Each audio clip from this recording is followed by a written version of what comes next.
গরু যত বড় হোক, যত সুদর্শন আইডি হোক, আপনার মাইয়ে বিয়ে দেবেন তার সাথে? আপনার বালের গাইটা যত সুন্দর হোক, ভালো মাইয়ে পাচ্ছেন না, গাইডারে বিয়ে করবে কেউ? গরুর যত বুদ্ধি হোক, তারে কি উপজেলা চেয়ারম্যান বানাবেন কেউ? বানাবে নাকি?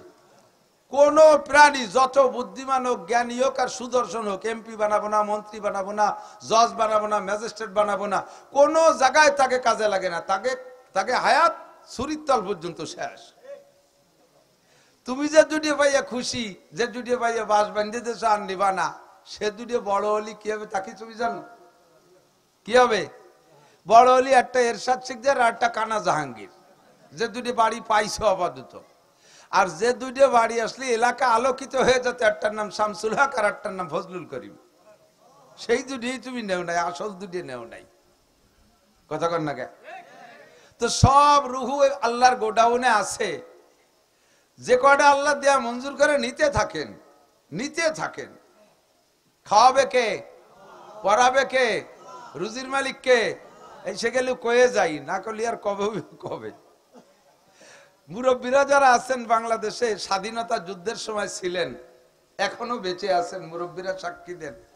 বঙ্গবন্ধুর আদর্শে আপনারা যারা মুক্তিযুদ্ধ করে বাংলাদেশ স্বাধীন করলেন, তখন জনসংখ্যা ছিল 7.5 কোটি, ঠিক না? আমি সে সময় খুবই ছোট, একেবারে আইনে যুদ্ধ আমার মনেই নাই। যুদ্ধের 2-4 বছর পরের তো যতটুক মনে আছে, বাংলাদেশের অভাব ভালো করে মনে আছে, চরম অভাব, যুদ্ধ বিধ্বস্ত দেশের যে অভাব, আপনারা মুরব্বীরা তো 100 মনে আছে। না খাওয়ার কষ্ট আমি যতটুক দেখেছি, রাশিয়ান ছাতু মনে আছে নাকি? সিমেন্টের বস্তার মতো কাগজের হলুদ বস্তায় আসতো। এই রাশিয়ান ছাতু রুটি বানাইয়া কাঁচা মাখায় সেনিকে খাওয়া যেত। তারপরে ঘাসের ভাত, চীনের চাউলের ভাত, কত প্রকার অভাব ছিল। এদিক লোক বেশি হয়ে গেছে, এদিক কম হয়ে গেছে। এদিক তাকান, আপনারা তো বিল অঞ্চল, এদিক তো নৌকো খুব ছিল একসময়। নৌকো বাইতে গেলে নৌকোর এক পাশে নিচে হয়ে গেলে আর এক পাশে উঁচু হয়ে গেলে বাইয়ে জুত পাওয়া যায় না। ফের বাঙ্গায় বসিয়ে না, একটু এদিক টান দেবেন নাকি, ওই দিক লোক বেশি হয়ে গেছে। যারা একটু বামে বামে চাপিয়ে বসবেন, তারা বামে বামে চেপে বসবেন, তারা একরামের নিয়তে সরে বসার কারণে 10 বছর এতে কাবে সব পাবেন। জাগায় বসে 10 বছর এতে কাবে সব, খালি মাথা ডুললি হবে না, ফাঁসা সহ সত্যি হবে। এর আইলিও জুল দিচ্ছে, অথচ ফাঁসা সরে না, ওরম হবে না, সব সহ একটু সরি বসেন। আসেন, আল্লাহ একবার, গায়ে গায়ে মিশে বসেন। আল্লাহ, কথা সরি চলে যাচ্ছে, এদিকে আসেন, তাড়াতাড়ি শেষ করি। তো সেই অভাব আমরা দেখেছি, ঠিক না? চরম অভাব। আটার যাও মনে আছে?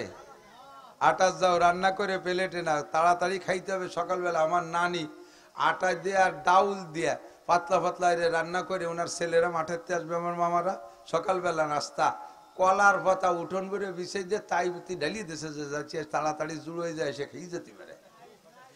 এই কলার পাতা বইরে যাও রান্ধে ঢালিয়ে তুইছে, গুয়লিতে আড়িয়ে একটা ছুটিয়ে প্রত্যেক পাতার মাথায় মাথায় কামড় দিয়ে দিয়েছে, দৌড়ি পুরো উঠোন সে নেপা হয়ে গেছে। আর সকালে নাস্তা কের কপাল। এরকম অভাব বাংলাদেশে চলে গেছে। মানুষ ছিল 7.5 কোটি। আল্লাহ একবার, কি অভাব চলে গেছে। ক্ষেত তো সেইটুকি, বাংলাদেশের আয়তন ততটুকি, বরঞ্চ এখন আয়তন কমে গেছে। খেতি ফসল, মানে ফসলি জমি, এগুলো কমে যাচ্ছে, বসত বাড়িতে জায়গা দখল করে ফেলতেছে না। মানুষ হয়ে গেছে 20 কোটি। এখন সাধারণ চাউল স্বাভাবিক মানুষে খায় না, ফকিরিও ভাইজাম খায়।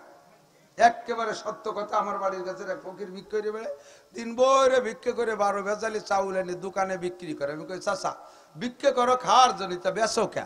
কই, মনে হয় 12 ভেজালি চাল খাওয়া যায় না। আমি তো, খাও কি? আমি পাইজাম ছাড়া খাতে পারি না। চিনতে হতে পারেন, সে সময় বড় লোকরা আটা চাও খাইছে, আর এখন ফকিরিও পাইজাম ছাড়া খায়, গরুতিও ভান্তাবাদ খাতে চায় না, ঠিক না?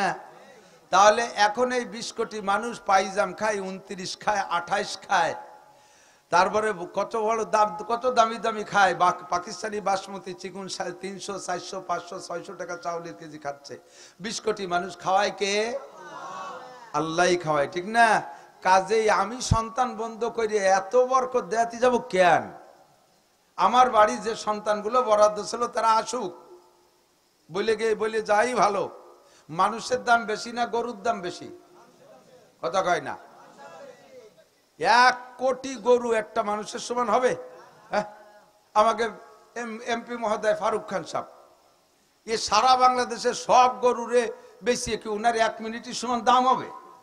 হ্যাঁ, গরু যত বড় হোক 22 লাখ টাকা কুরবানির হাটে গাবতলির হাটে বিক্রি হয়, তো 10 তারিখ জিলহজ মাসের 10 তারিখ পর্যন্ত হায়াত শেষ। গরু যত বড় হোক, যত সুদর্শন আইডি হোক, আপনার মাইয়ে বিয়ে দেবেন তার সাথে? আপনার বালের গাইটা যত সুন্দর হোক, ভালো মাইয়ে পাচ্ছেন না, গাইডারে বিয়ে করবে কেউ? গরুর যত বুদ্ধি হোক, তারে কি উপজেলা চেয়ারম্যান বানাবেন কেউ? বানাবে নাকি? কোন প্রাণী যত বুদ্ধিমান হোক, জ্ঞানী হোক আর সুদর্শন হোক, এমপি বানাবো না, মন্ত্রী বানাবো না, জজ বানাবো না, ম্যাজিস্ট্রেট বানাবো না, কোন জায়গায় তাকে কাজে লাগে না। তাকে হায়াত ছুরির তল পর্যন্ত শেষ। ঠিক না? আপনার অনাকাঙ্ক্ষিত সন্তান, যেই সন্তানটা গর্ভে আসার পরও পর্যাপ্ত ট্রিটমেন্ট নেছেন যে নেব না বাচ্চা, এটা নেব না, এই অনাকাঙ্ক্ষিত সন্তান জন্মের পরে দেখেন যে কাউসার মতো কালা, বুসা, নাক ফেটা, রকশক কিচ্ছু নাই, আরো তা মাইয়ে, তাহলে কিরম ঠেয় সে সময় কান দিদি? আল্লাহ মাইয়ে ডারে বানাইছে আলাইসা জাকারু কাল উনসা, যদিও কালা, নাক ফেটা, দেখতে ভালো না, কিন্তু এমন একটা মাইয়ে ওইখান স্কুলে যাওয়ার পরে, মাদ্রাসায় যাওয়ার পরে থেকে জুয়েল একবার শুনলেই তা মুখস্থ থাকে, ধীরে ধীরে পড়তে পড়তে ওইটা বিসিএস ক্যাডার হয়ে গেছে। বাংলাদেশে বিসিএস নাম্বার 1, যদিও কালো কাউসার মতো চেহারা, প্রথম কাতারে জজ হয়ে গেছে।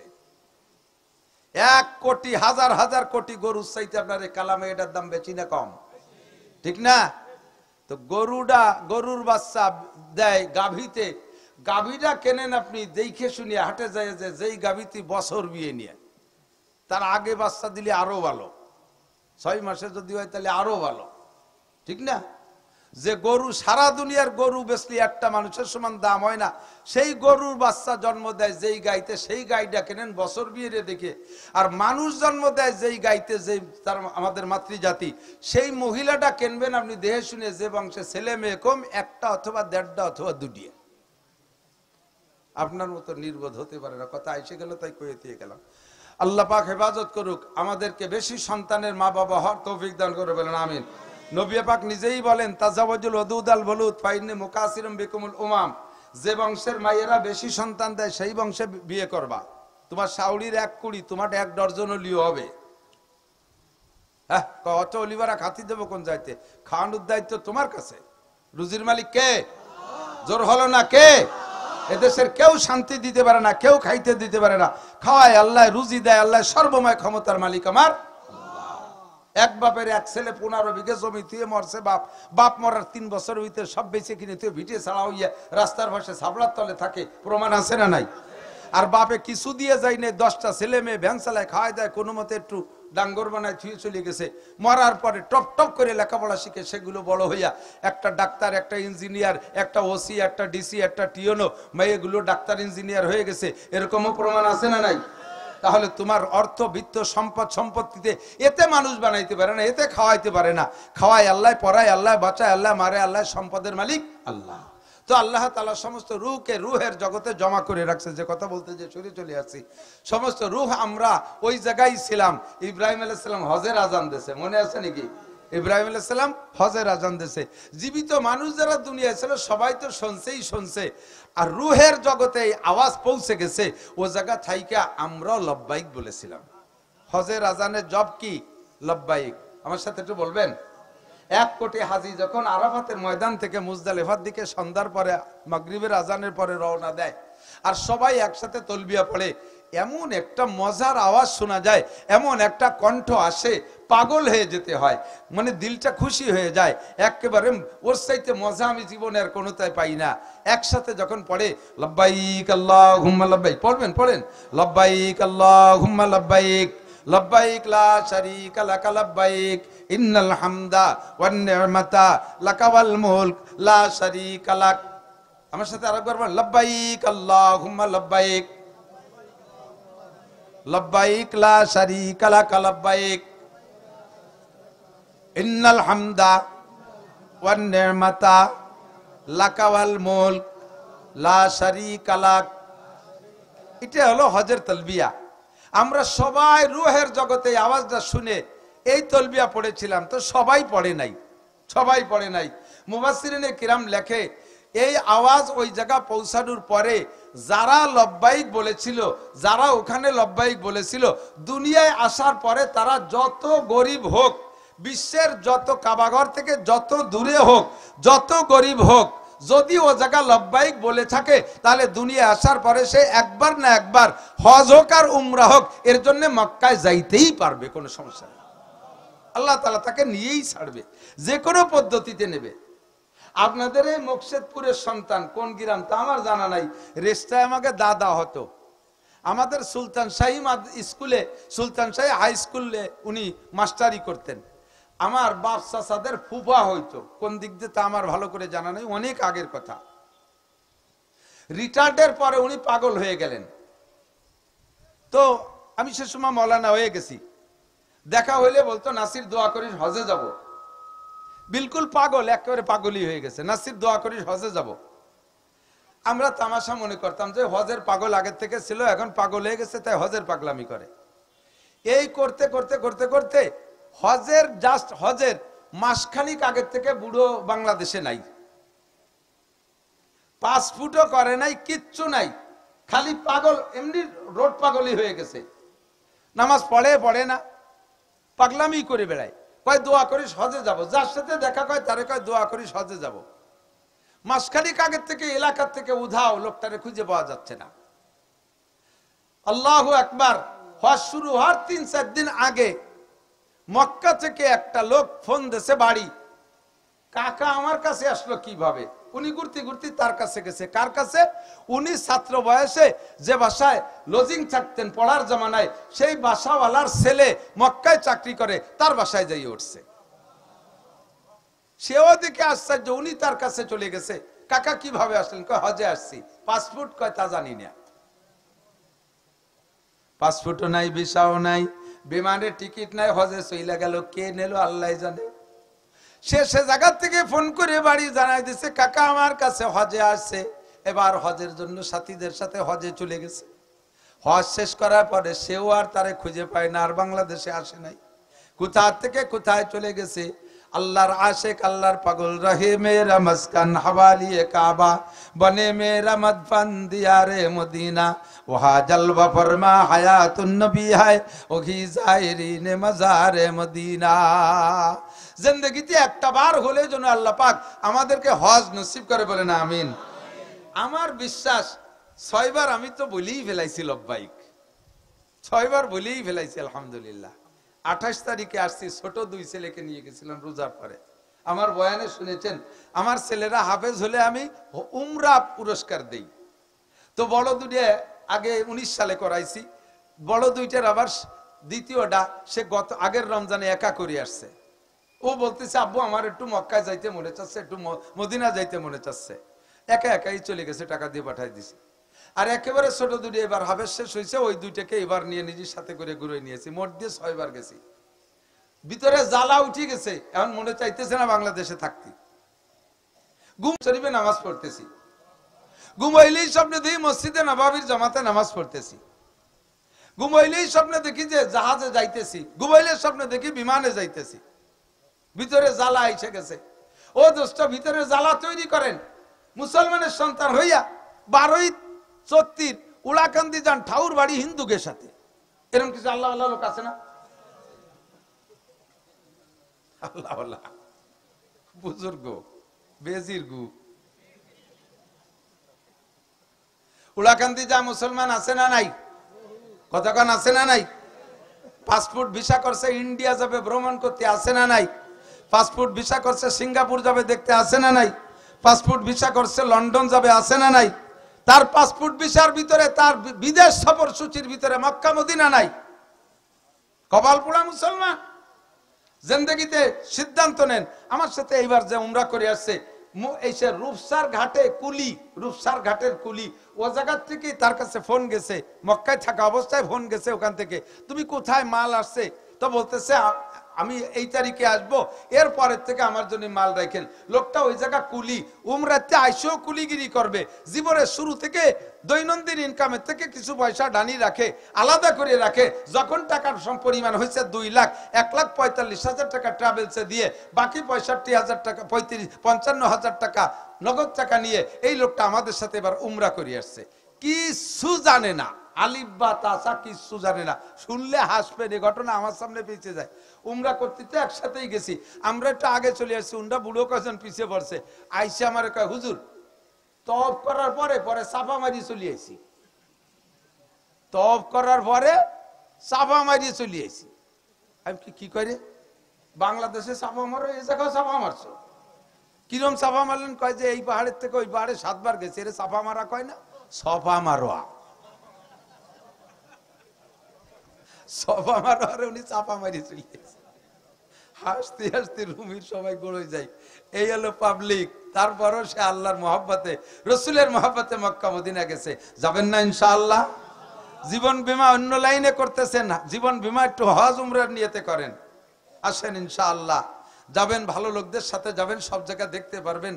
আল্লাহর রহমতে আল্লাহ তাআলা আমাদের সকলকে লব্বাইক বলেছিলাম রুহের জগতে এই প্রমাণ করার তৌফিক দান করে, বলেন আমিন। নবী আলাইহিস সালাতু ওয়াস সালামের সামনে বৈশা সাহাবায়ে কিরাম সালাম দিতেন, আসসালাতু ওয়াসসালামু আলাইকা ইয়া রাসূলুল্লাহ, আসসালাতু ওয়াসসালামু আলাইকা ইয়া হাবিবাল্লাহ। নবী পাককে সরাসরি দেখেছে, আমরা দেখি নাই, ঠিক না? আমরা দেখি নাই। তাহলে আমরা যে দেখি নাই, কেন দেখি নাই? নবীর জামানায় জন্ম নেই নাই, তাই তো দেখি নাই। তাহলে নবীর জামানায় জন্ম নেই নেই, এটা কি আমাদের ইচ্ছার উপরে? আল্লাহ আমাদের পিছে ফেলাই দিছে না? তাহলে আল্লাহই তো আমাকে হাতে ধরে ঠকাইছে। এবার আল্লাহকে কিয়ামতের ময়দানে অ্যাটাক করবো, আল্লাহ তো এড়াই যেতে পারবে না। তুমি আল্লাহ ধরিয়ে বান্ধে আমাদেরকে রসুলের জামানায় যদি না পাঠাইয়া এতবারে 1400 বছর পরে তাও পাঠাইছো বাংলাদেশে, কে একটু সৌদি আরবে পাঠাইতে? তুমি যদি আমাদেরকে রসুলের জামানায় পাঠাইতে, তাহলে আবু বকর, ওমর, উসমান, আলী, তলহা, জুবাইর, বিলাল, আম্মার, সুহাইব, এগুলো আমরাও হইতাম। আল্লাহর কাছে জবাব আছে। দোস্ত, তুমি রসুলের জামানায় হইয়া জন্ম নিলে আবু বকর হইতে না আবু জাহেল হইতে, তার ঠিক কি? রসুলের জামানায় কি সব আবু বকর না আবু জাহেল ছিল? রসুলের জামানায় হয়ে তুমি ওমর হইতে না তুমি উতবা হইতে, তার ঠিক কি? রসুলের জামানায় হয়ে তুমি উসমান হইতে না সাইবা হইতে, তার ঠিক কি? রসুলের জামানায় হয়ে তুমি আলী হইতে না তুমি আবুল আহাব হইতে, তার ঠিক কি? তোমারে পিছে ফেলায় ঠগাই নাই। ও বান্দা, আমার রসুলের সামনে বইছে যারা কলেমা লা ইলাহা ইল্লাল্লাহ পড়া কলেমা পড়ে মুসলমান হয়েছে, তাদের ইমানের যে দাম, 1400 বছর পরে আইসা বাংলাদেশে জন্ম নিয়া তোমার কপাল খুলছে। তুমি আব্দুর রহিমের সন্তান, তুমি রহিমা খাতুনের সন্তান। জন্মের পরে তুমি মূর্তি পূজা দেখো নাই, তোমার আব্বা মা মূর্তি পূজা করে না, দাদা দাদি মূর্তি পূজা করে না। আরে তুমি মুসলমানের ঘরে জন্ম নিয়েছো, কলেমা পড়া তোমার জন্য সহজ হয়েছে। তুমি যদি হিন্দু বুদ্ধ খ্রিস্টানের ঘরে জন্ম নিতে, কলেমা পড়া তোমার জন্য কঠিন হইতো। কথা বলুন ঠিক ঠিক না? কাজেই তোমারে আমি ঠগাই নাই, তোমারে জিতেইছি। 1500 বছর পরে মুসলমানের ঘরে জন্ম দিয়েছি। ও বান্দা, তোমার কলেমার দাম আমার কাছে অত্যন্ত বেশি। আরে আমার নবীর সামনে বৈশা সাহাবায়ে কেরাম যারা কলেমা পড়ে মুসলমান হয়েছে, তাদের ইমানের চাইতে তোমাদের ইমানের দাম আমার কাছে 100 গুণ বেশি। তোমারে পিছে ফেলে আমি ঠগাই নেই, ব্যবস্থা তোমার জন্য আছে, ঠিক না? প্রথম কাতারে বইছে যারা খাইতে, তারা তো ওভারলোড, খাইও পারে না, প্লেটের পর গোস্ত থিয়ে চলে গেছে। শেষ বৈঠক পর্যন্ত কি ওই পরিমাণ গোস্ত থায়? মনটা খারাপ যে আগ বৈঠকে কেন বসতে পারলাম না, পিছিয়ে পড়ার কারণে গোস্ত বেশি পালাম না। মালিকই কানে কানে এসে কয় যে ভয় নাই, চিনতে ওরা লাগবে না, ওকে দই দেই নে, তোদের জন্য দই আছে। এক কায়দায় পোষাই দেওয়ার ব্যবস্থা বাড়িওয়ালার কাছে আছে, তাই দিয়ে তারা পোষায় দেয়, ঠিক না? মালিক বাড়িওয়ালা আমাদেরকে পোষায় দিয়েছেন, 1500 বছর পরে আমাদেরকে ঠগাই নাই। আমাদের কলেমার দাম এরকম বেশি। নবী পাক সাল্লাল্লাহু আলাইহি ওয়াসাল্লামকে আল্লাহ পাক রব্বুল আলামিন এই জাতীয় সুসংবাদ দেওয়ার জন্য পাঠিয়েছেন। হুজুর বলেন, আল্লাহ পাক বলেন, ইয়া আইয়ুহান নাবিয়্যু ইন্না আরসালনাকা শাহিদাও ওয়া মুবাশশিরা ওয়া নাযীরা। হে নবী, তোমারে পাঠাইছি উম্মতের জন্য সত্য সাক্ষী দেওয়ার জন্য, উম্মতের পক্ষে বিপক্ষে সত্য সাক্ষ্য দিবা, এর জন্য তোমারে পাঠাইছি। উম্মতের পক্ষে তুমি হাসরের মাঠে যা বলবা আমি সেই অনুযায়ী বিচার করব। নবী পাককে উকিল হিসেবে আল্লাহ তাআলা ব্যবহার, আমরা আমার দিক তাকান, নবী পাককে আল্লাহ তাআলা উকিল হিসেবে ব্যবহার করবেন। নবী যার পক্ষে যেমন বলবেন আল্লাহ পাক বিচার তেমন করবেন। আল্লাহ পাক কি আমাদের সবকিছু দেখে কি দেখে না? দেখে না। আল্লাহর কি কোনো উকিল লাগে? আরে ভাই, আমাদের কোর্টের বিচারপতি বিচার করেন, উনি তো ফিল্ডে ছিলেন না, এই জন্যই বাস্তবটা বলার জন্য আমাদের উকিল লাগে, ঠিক কি না? মারামারি যে জায়গা হয়েছে ও জায়গা বিচারক ছিলেন না, এই জন্য বাস্তবটা বুঝোই বলার জন্য উকিল লাগে। আর আমার আল্লাহ তো সব জায়গায় হাজির ও নাজির। কে কোন জায়গায় আগান বাগানে বসে গাঁজা খাও, গাঁজা খাওয়া আল্লাহরা পলিথিন মুড়ি দিয়ে খালি তো আল্লাহ গাঁজা দেয় না, পাট বাগানে খাইলে তো মোটেই দেখে না। দেখে দেখে সুন্দরবনে করমজল জঙ্গলের মধ্যে যে আকাম করলে আল্লাহ দেখে না? দেখে। সব জায়গায় আল্লাহ আছে না নাই? হাজির নাজির কে? একই টাইমে সব জায়গায় উপস্থিত থাকার ক্ষমতা কার? একই টাইমে সবকিছু দেখার ক্ষমতা কার? নবী পাক সব জায়গায় এক টাইমে উপস্থিত হতে পারে? জোরে বলেন পারে? একটু বলতে হবে না, জোরে বলেন পারে? নবী পারে। একই টাইমে সব জায়গায় নবী উপস্থিত হতে পারে না। যদি নবী সম্পর্কে কেউ আকীদা রাখেন আল্লাহ যেমন সব জায়গায় হাজির ও নাজির, নবীও এরকম সব জায়গায় হাজির ও নাজির, তাহলে আল্লাহর গুণের সাথে নবীকে আপনি শরীক করে ফেলাইছেন। আপনি বেশি ভালোবাসতে যে আপনি মুশরিক হয়ে গেছেন। নবীকে বেশি ভালোবাসা দিতে যে আপনি মুশরিক হয়ে গেছেন। আর আমরা তো আরো আগায় চলে যাই, নবী তো দূরের কথা, পীর সাহেব হাজির নাজির। পীর সাহেব দেখে, আর পীরি জিন্দা অবস্থায় তো দেখে না, দেখে মরার পরেও কবরের থেকে পীর সাহেব অনেক কিছু বোঝে আর দেখে। পীর সাহেব মরার পরেও কবরের থেকে অনেক পাওয়ার আর ক্ষমতা থাকে। একটু কন্যা নাউজুবিল্লাহ। খাজার দরবারে, বাবার দরবারে, কবরে, মাজারে মান্নত, এ আমাদের বাংলাদেশে আছে না নাই? বাংলাদেশে আছে, ফরিদপুর আছে, গোপালগঞ্জও আছে, আছে না নাই? আল্লাহু আকবার। এই জাতীয় আকীদা যে পীর সাহেবের কোনো ক্ষমতা আছে, পীর সাহেব কিছু করতে পারে, পীরের এই ক্ষমতা আছে কবরের থেকে কিছু করতে পারে, ওই লোকটা পাক্কা মুশরিক। পাক্কা মুশরিক। নামাজ রোজা হজ যাকাত যা করছেন কিচ্ছু আপনার আমলনামায় থাকবে না। ভালো করে মনে রাখেন, আল্লাহ রাসূল বলেন আকলিস দীনাকা ইয়াকফিকাল আমালুল কলিল, তোমার ঈমানকে খাঁটি করো, ঈমানকে পিওর করো, অল্প আমলই নাজাতের জন্য যথেষ্ট হইবে। ঈমানকে কিভাবে পিওর করব? আল্লাহ কয় লা তুশরিক বিল্লাহ ইন্নাশ শিরকা লাযুলমুন আযীম। আল্লাহর সাথে কেউরে শরীক করবা না, আল্লাহর অস্তিত্বের সাথে শরীক করবা না, আল্লাহর গুণের সাথে শরীক করবা না। আল্লাহর সাথে যেমন আল্লাহর দ্বিতীয় আল্লাহ নাই, আল্লাহর সাথে আল্লাহর স্ত্রী নাই, আল্লাহর সাথে আল্লাহর সন্তানাদি নাই। আল্লাহ লাম ইয়ালিদ ওয়ালাম ইউলাদ, আমার আল্লাহ জন্ম নেয় না, জন্ম দেয় না। কুল হু আল্লাহু আহাদ, আমার আল্লাহ এক ও একক। আল্লাহুস সামাদ, আমার আল্লাহ দুর্বল না, আমার আল্লাহ কারো কাছে ঠেকানা। আল্লাহ কারো কাছে ঠেকা? আরে তোমরা যারা পূজা পাঠ করো সে তোমাদের কাছেই ঠেকা। বছরের শেষে যাইয়ে তোমরা যারা পূজা করো তার রং উঠিয়ে যায়, এরপরে মিস্ত্রি এনে রং দেওয়া লাগে না, এনে রিজির ভাষার রং নিজেই দিতে দিছে বেটা, ঠিক না? বছরের শেষ হতে হতে হাত পাও দুর্বল হয়ে যায়, কাইতে পড়িয়ে যায়, বাস বাজায় ঠেলে রাখা লাগে, ভাষার ভিতরে দেখেন ডুই দিয়া লাগে। আমার আল্লাহ সারা জীবনেও কোনোদিন দুর্বল হয় না, আল্লাহরে পেলা বাধায় ঠেলে রাখা লাগে। আল্লাহুস সামাদ, ঠিক কি ঠিক না? লাম ইয়ালিদ ওয়া লাম ইউলাদ, তাই তো? এভাবে আল্লাহর সাথে কেউ কোনো জাতকে শিরিক করা যাবে না। দুই নম্বরে আল্লাহর গুণের সাথেও না। সৃষ্টিকর্তা আল্লাহ, ক্ষমতাদাতা আল্লাহ, রিজিক দাতা আল্লাহ, সন্তান দাতা আল্লাহ। পীর বাবার কোনো ক্ষমতা নাই, নবী রাসূলের ক্ষমতা নাই, কোনো ফেরেশতার কোনো ক্ষমতা নাই। কেউ দিতে পারে না সন্তান, দিতে পারে কে? বিপদ থেকে মুক্তি কে করতে পারে? কাজেই কোনো মাজারে মান্নত হবে। যদি কেউ মাজারে কোনো কবরে মান্নত করে ওই লোকটা পাক্কা মুশরিক। 1000 বার যদি হজ আর উমরা করে তার একটাও কবুল হবে না। সবে কদরে ইবাদত করলে কবুল হবে না, সবে বরাতের ইবাদত কবুল হবে না, 5 ওয়াক্ত নামাজ জামাতে পড়লে কবুল হবে না, ওর তিলাওয়াতও কবুল হবে না, ওর কোনো ইবাদত কবুল হবে না। হাত্তা কেউ ও যদি অন্য গুনাহ থেকে তওবাও করে তার তওবাও কবুল হবে না। বুঝিয়েছেন? মহিলারা মান্নতে বেশি পাকা, ঠিক না? সামান্য বিপদে মহা মান্নত করে ফেলে। এক মহিলার ছেলে মেয়ে হয় না, আল্লাহরে কইছে আল্লাহ আমার একটা ছেলে দিলে আমি 7 দিন তাজা কবরে থাকবো। কত বড় সাহস! চিন্তা হচ্ছে মরার পরে থাকবো কি রে, সেই জ্বালায় দমের নাড়ি বার হয়েছে উল্টো বাইস দিয়া, আর সে তাজা অবস্থায় জিন্দা কবরে থাকবে 7 দিন। ছেলে হইছে থাও, ছেলে একটা আল্লাহ দিয়ে দিছে। আল্লাহ তো সরল, কইলেই আল্লাহ মানিয়ে নেয়। দেশে ছেলে এবার থাক মহিলা না, আজ না কাল, কাল না কত দুধ ছাড়ানো পরে থাকবানি। দুধ ছাড়ার উপর এখন যদি 7 দিন আবার কোন জায়গা কোন কুখানার মধ্যে যে পুড়িয়ে মরে, তাহলে একটু আটা টাটা শিখ, স্কুলে যা শিখ, শেষে স্কুলে যাওয়ার পর এর মধ্যে দেশে মুসলমানের গাটা সারুক, তারপরে থাকবানি। এই অতি অতি প্রাইমারি ছাড়ি হাই স্কুলে চলে গেছে, সবে মাত্র হাই স্কুলে গেলে আর ছেলে মেয়ে নাই, ওটা রাইন্দে বান্ধে খাবে কিনা, তা বড় সড়ক। তারপরে এর মধ্যে বিয়ের সাথীর বয়স হয়ে গেছে, বিয়ে দেওয়ার জন্য মাইয়ে দেখতেছে।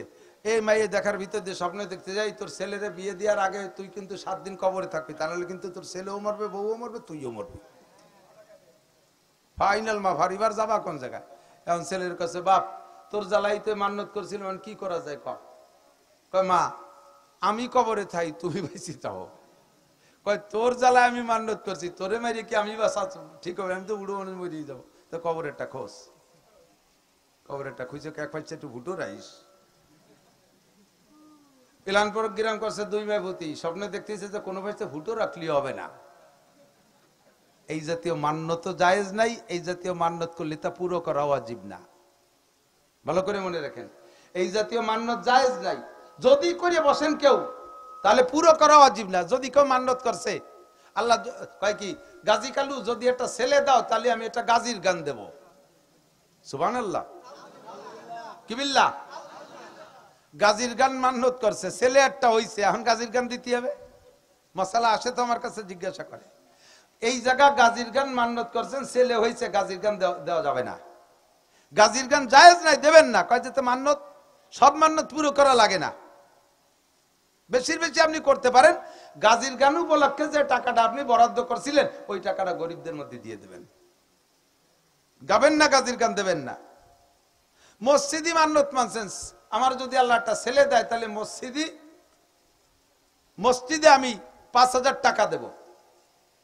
মসজিদের নামে মান্যত করা জায়েজ নাই। মান্যতের জিনিস মসজিদই পাবে না, ভালো করে বুঝে নেন। আইসে গেছে কইয়ে যাই, মান্যত মসজিদই জায়েজ নাই, মাদ্রাসা জায়েজ নাই। এই যে মান্যত করছেন, ছেলে আল্লাহ একটা দেশে, এখন 5,000 টাকা মসজিদই দেবেন। মসজিদই তো মান্যতের জিনিস, খরচ করা জায়গা না। মান্যত পাবে এতিম, মিসকিন, অসহায়, কাঙ্গাল, দুঃখিনী, বিধবা, গরিব ইরা। আর মসজিদ তো ধনী গরিব সকলের জায়গা। এই 5,000 টাকা মসজিদে ব্যবহার করলে ওই মসজিদে ধনীরা নামাজ পড়তে পারবে না। এখন এই টাকা কি করবেন মসজিদে? এই টাকা মসজিদে দেওয়া যাবে না, এই টাকা মসজিদ মহল্লার গরিব গুরাবাদের ভিতরে দিয়ে দিলে আপনার মান্যত হয়ে যাবে। সেদিনকে আমার মক্কা থেকে একজনে ফোন দিয়েছে, কয় হুজুর আমাকে মক্কাই থাকে এক বাঙালি, সে মান্যত করছে আল্লাহ যদি তার একটা ছেলে দেয়, তার কাবা ঘরে সোনার চান দেবে। ছেলে তো আল্লাহ তার একটা দেশে, চানও একটা বানায়নি, আমার কাছে জমা দেছে। তা কি করবো? কাবা ঘরে দরজায় আছে 2.5 মণ সোনা, তোমার ওই অটুক সোনার চানটা কোয়ানে রাখবে? তাই হুজুর কি এরা যাই খন দিতে? আমি তো কোনো গরিব গুড়াবারে দিয়ে খাইবে না, কোনো গরিব গুড়াবাগে দে, সে বেঁচে খাইবে না।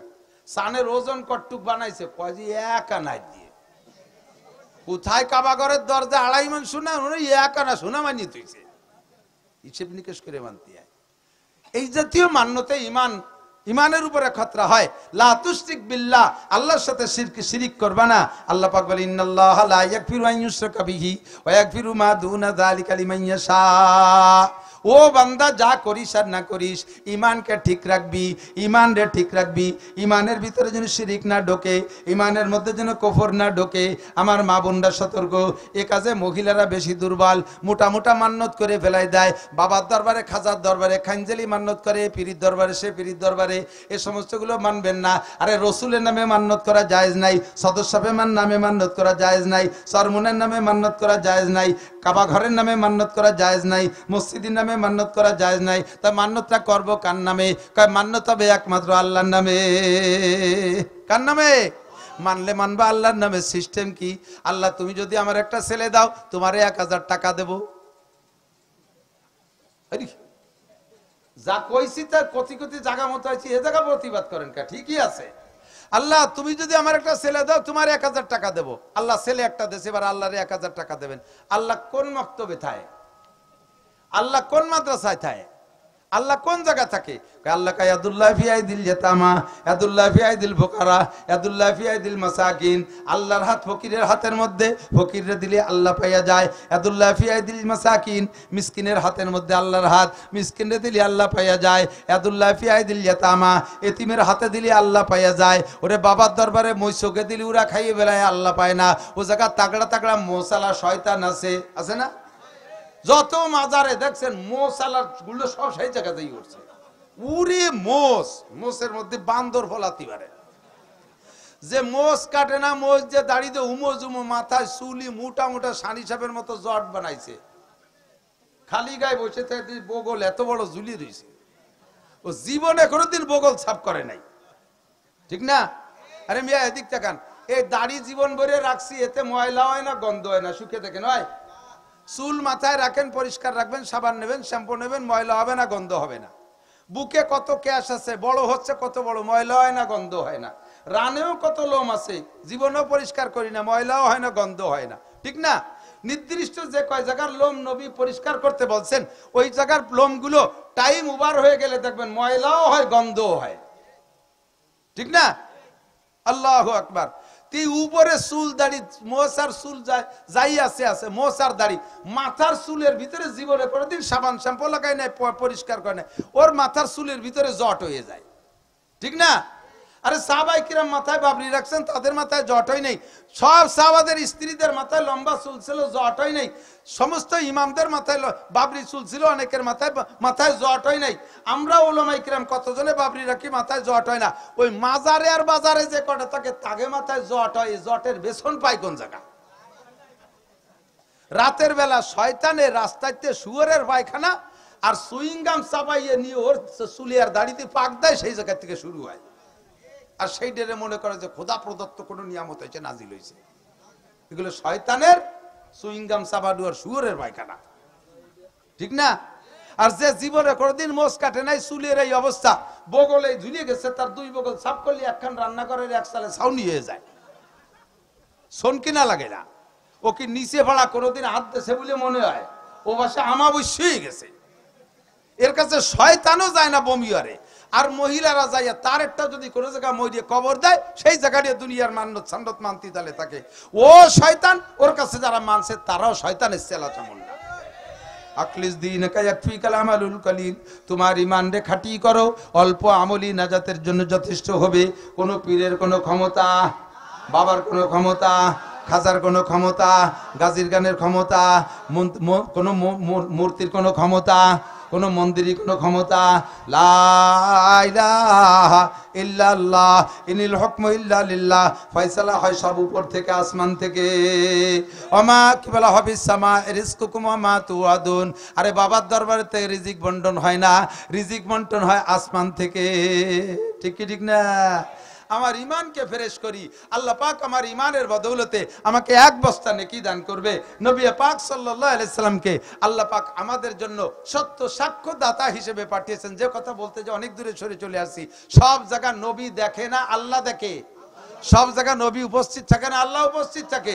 তাহলে আল্লাহ সকলের সর্বহালাত দেখতেছে, কে কি গুনাহ করতেছ দেখতেছে।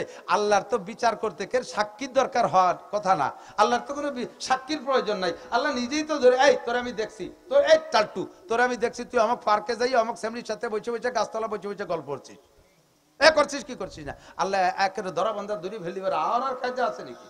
আর সে জায়গা যদি মিথ্যে কথা কতি যায়, তাও বলা রয়েছে আল্লাহ কায় নাকতিমালা, তোর মুহি খিলবাড়ি দেবে, সুপার গলু লাগাই দেবো, তোর কথা কতি দেবো না, তোর অঙ্গ প্রত্যঙ্গে কথা কবে। সূরা ইয়াসিনের মধ্যে আছে না নাই, আল-ইয়াওমা নাকতিমু আলা আফওয়াহিহিম ওয়া তুকাল্লিমুনা আইদিহিম। তোর হাতে সাক্ষী দেবে, পায়ে সাক্ষী দেবে, তোর চোখে সাক্ষী দেবে, তোর ঠোঁটে মিথ্যে কথা কয়, ঠোঁটে বন্ধ করে দেবো। আল্লাহ পাক রব্বুল আলামিন সব দেখতেছেন, এভাবে একটা করে অ্যারেস্ট করে আল্লাহ বিচার করতে পারে। সে জায়গা নবীকে সাক্ষী বানাবেন কেন? আল্লাহ কয় আদ-দুনিয়া দারুল মিসাল, দুনিয়া হলো আখিরাতের দৃষ্টান্ত। দুনিয়ায় তোমাদের বিচার পদ্ধতি যেমন, আমার হাসরের মাঠে বিচার পদ্ধতি তেমনই হবে। আরে ভাই, আমাদের গোপালগঞ্জের জজ সাহেব, দায়রা জজ, এখান থেকে গাড়িতে যাইতেছে, আপনাদের মহারাজপুর বাজারের ভিতরে যখন ঢুকছে, চোখের সামনে এই দুই দলে মারামারি করিয়া উপজেলা নির্বাচনে এক দলের প্রার্থী আর এক দলের প্রার্থীর এক প্রার্থীর সমর্থক আর এক প্রার্থীর সমর্থকের মাথায় রামদাও দিয়ে কোপ দিয়ে মাথাটা একেবারে চলা ফাড়ার মতো বাড়ি বেলাইছে। জায়গায় ডেড বডি, জায়গায় শেষ। এটা জজ সাহেব নিজে চোখে দেখছেন, একেবারে স্পট অ্যারেস্ট। পুলিশ তো সাথেই আছে, জজের সাথে, পুলিশই ধরে ফেলাইছে। জজ সাহেব কি ওই জায়গায় দাঁড়াইয়েই ওর নামে ফাঁসির অর্ডার দিয়ে যাবে? অথবা জজ সাহেব নিজেই যাই কি ওই জায়গায় মামলা করবে? জজ দেখে দেখে চলে গেছে, মামলা করার দরকার, কইরে টইরে আসো আমার কাছে, তারপরে প্রক্রিয়া অনুযায়ী বিচার করব। ঠিক কি ঠিক না? জজ সাহেব সচক্ষে দেখিও বিচার করে না, জজ সাহেব নিজে অ্যারেস্ট করে নিয়ে যায় না, জজের কায়দা জজ দেখে চলে গেছে। এবার মামলা হয়ে গেছে, জজের কাছে যখন বিচার যায়, এবার দুই দলেরই সাক্ষী আছে, দুই দলের উকিল সেট হয়ে যায়। এবার যে মরছে চোখেও জজ দেখছে যে ওইটা মরলো, এ মারলো, চোখে জজ নিজে দেখে গেছেন, সে অনুযায়ী বিচার করে না। উকিলই যেভাবে বুঝাই দিতে পারবে বিচারটা সেভাবে হবে। তাতে যদি যে মার্ডার হয়ে গেছে তার উকিল, যে মার্ডার হয়ে গেছে তার উকিল যদি দুর্বল হয়, মার্ডার করনেওয়ালা হত্যাকারীর উকিল যদি শক্তিশালী হয়, কায়দা করে জজরে বুঝাই দিতে পারলি সে মার্ডার কেসও খালাস হয়ে যায়। চুপ করেন, এরকম হইতে পারে কি পারে না? তো উকিল যেভাবে বুঝাই দেবে বিচার সেভাবে হবে। দুনিয়ায় যে নিয়ম, নবী পাক কিয়ামতের ময়দানে আমাদের পক্ষে বিপক্ষে সাক্ষী দিবেন। তবে আমার নবী এমন উল্টো দালালি করবে না যে জীবন ভরে আকাম করবা আর তোমার পক্ষে দালালি রে নবী তোমারে পার করে দিবে, একেবারে অত সস্তা না। কথা বলেন? নবী পাক সত্য সাক্ষী দিবেন। আর নবী বললেন আল্লাহ সত্য সাক্ষী দিতে তো স্পটে প্রেজেন্ট থাকা লাগে, উপস্থিত থাকা লাগে। আমি যাদের সামনে আছি দেখতেছি আবু জাহেল কলেমা পড়ে নাই, আবু লাহাব পড়ে নাই, উতবা পড়ে নাই, সাইবা পড়ে নাই, ওলীদ ইবনে মুগিরা পড়ে নাই, ওই বুড়ি আমার রাস্তায় কাটা দিছে। এভাবে যারা কাফেররা শয়তানি করছে এদের বিপক্ষে বলবো। আমার আবু বকর, উমর, উসমান, আলী, তালহা, জুবাইর, বিলাল, আম্মার, সোহাইব, এরা নামাজ কালাম পড়ছে, এরা কলেমা পড়ছে, এদের পক্ষে বলবো। কিন্তু কিয়ামত পর্যন্ত যারা আসবে তাদেরকে তো দেখবো না, তারা কে কি অন্যায় করবে এটা আমি কিভাবে বলবো? অথচ আমারে বানাইছো কিয়ামত পর্যন্ত আনেওয়ালা মানুষের জন্য সাক্ষী দাতা, সত্য সাক্ষী দিতে হবে। কিভাবে দেব? আল্লাহ পাক বলবেন শাহরুর রমাদান আল্লাযী উনজিলা ফীহিল কুরআন হুদাল লিন-নাসি ওয়া বায়্যিনাতিন মিনাল হুদা ওয়াল ফুরকান। তোমারে এমন একটা কিতাব দিছি যেই কিতাবটা কিয়ামত পর্যন্ত জন্য কম্পিউটার, ওর ভিতরে তুমি থাকার আগে, তুমি আসার আগে যা ঘটে গেছে তাও আছে, তুমি চলে যাওয়ার পরে যা ঘটবে তাও তোর মধ্যে পাবা। কিয়ামতের ময়দানে কোরআন শরীফ দেখে দেখে বলবা, একজনের প্রতিবাদ করার ক্ষমতা থাকবে না, ওই কোরআন শরীফ দেখে দেখে বলবার আমি সেই অনুযায়ী বিচার করব। তাতেই তুমি সত্য সাক্ষ্য হিসেবে প্রমাণিত হবে। আমার নবীকে আল্লাহ সত্য সাক্ষীদাতা হিসেবে পাঠাইছে। মুবাশশির 2 নম্বর গুণ হলো সুসংবাদদাতা। কি বলেন? নবী সুসংবাদদাতা। সুসংবাদ দেওয়ার জন্য নবীকে আল্লাহ পাঠাইছে। প্রচুর সুসংবাদ দিয়েছেন নবী, প্রচুর সুসংবাদ। তবলিগি গেছেন নাকি আপনারা? তবলিগি যান? তবলিগির লোক কে কে আছেন দেখি? জান আর না জান তবলিগির কাজটা ভালো লাগে কার কার একটু হাত দেখাবেন। যদি নাও যে থাকেন ভালো লাগে কি লাগে না? মাশাআল্লাহ, হাত নামান। তবলিগি চলাকাল, তবলিগি থাকাকালে রাজনীতির আলোচনা আছে? আছে। অর্থনীতির আলোচনা আছে? দুনিয়ার উপরের কোন আলোচনা আছে? আসমানের উপরে আর মাটির নিচের আলোচনা তবলিগের ভিতরে। ঠিক কি ঠিক না? কোন দুনিয়াবি দরবার নাই, এর চাইতে নিট অ্যান্ড ক্লিন, ফ্রেশ, পরিষ্কার আর কোন ধর্মীয় আলোচনার মজলিস থাকে না। কেউ রে কেউ হিটি থাকে না, হিট মারামারি নাই। ঠিক কি ঠিক না? বিড়ি সিগারেট খাই বন্ধ। কত সুন্দর একটা প্র্যাকটিস সেন্টার, সবকিছু হাতে ধরে শিক্ষা দেয় তবলিগ। তো তবলিগের ভিতরে 6টা কথা প্রত্যেকদিন মাগরিব বাদ একবার বলাই লাগে, তার নাম 6 উসুল।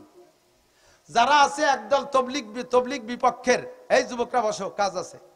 তবলিগের বিপক্ষে একদল আছে না নাই? খালি কথা কয় না। তবলিগের বিপক্ষে আছে না নাই? এ জায়গা আছে না নাই? আছে একদল। ভালো করে বোঝেন বাবা, উল্টো বুঝবেন না, মেহরবানি করে উল্টো বুঝবেন না। আরে আমি মাওলানা নাসির জীবন ভরে ওয়াজ করি, আমারে বস্তা ভরে টাকা না দিলি পরের বার আমার ডায়েরি খালি থাকে না। এক করে তাজা সত্যি কথা কয়ে থুয়ে গেলাম। আজকেও খাওয়া দাওয়া পয়সা করি কম হবে, হুজুররা কালকে যাবে, হুজুরকে না ডায়েরি নাই, সামনে 6 বছর বুক, কারণ তোমরা টাকা দাও নাই। বাস্তব। যত বড় পিসাব হোক না কেন, মুরিদরা যদি এলাকায় যত্ন না করে, পিসাব কয় না ওই এলাকায় শিডিউল দেওয়া হবে না, অন্যান্য এলাকায় দাও। মানে ওনার হাদিয়া তোবা কম হয়ে গেছে। তবলিগ ওয়ালারা কি এমন মনে মানুষকে দিলে ঘরে খাইতে যান? তবলিগে কি পরের খাইতে যান? নিজে টাকা নিয়ে যান কি যান না? আমার এক ছেলে পাঠাইছি নুরুদ্দিন, গত এই রমজানের আগের রমজানে পাঠাইছি। এক চিল্লায় আমার ছেলে 20,000 টাকা খরচ করিয়েছি। ও খালি টা আসায় কি করিস? কয় যে সবই সাথীরা কয় তোর আব্বার টাকা আছে, আমাকে ইফতার করা। আজকের গরু তুই, গরুর গোশত তুই কেন, আগে তা কেন। বস্তা ভরে টাকা নিয়ে ইচ্ছা মতো টাকা নিয়ে যাই, কেতা খাওয়ার লোভে যাই না, ঠিক কিনা? আর হাতে ধরে প্র্যাকটিস করাই। আমি জিন্দেগি ভরে ওয়াজ করি, এভাবেই ব্ল্যাঙ্ক ফায়ার করে যাই, কেউ হাতে ধরে ট্রেনিং করাইতে পারি না। তবলিগে যখন গেছি, আমার সাথে নিয়ে গেছি কয়জন রে, যাইয়ে মসজিদের বাইরে দাঁড়াইয়া ব্যাটিং ডারে হেড মেরে ভিএম আছে মসজিদের মধ্যে, দ্রুম করে যে পড়ছে আস্তাগফিরুল্লাহ, আমি মসজিদের আদবের খিলাফ। কয় যে আমি দানের বস্তাতে এইরকমই ফেলাই।